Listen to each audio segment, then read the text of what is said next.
ที่อยู่ในด้านทิศใต้หรือร้านค้าที่อยู่ในฝั่งของทิศตะวันออกนะครับการบริหารจัดการใช้ประโยชน์ในพื้นที่จะใช้เป็นพื้นที่ครับอันนี้เป็น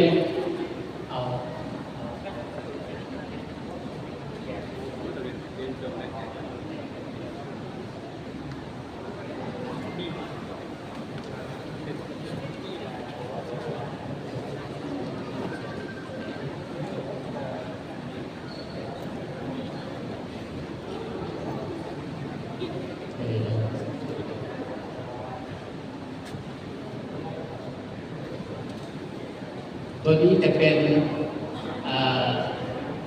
62 บล็อก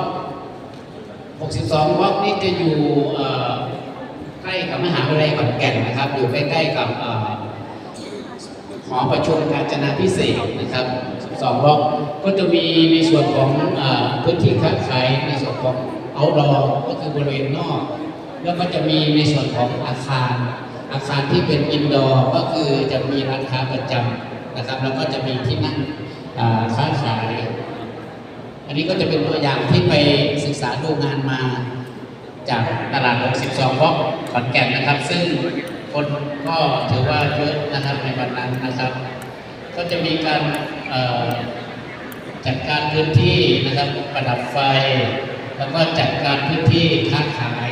ได้มากนะครับ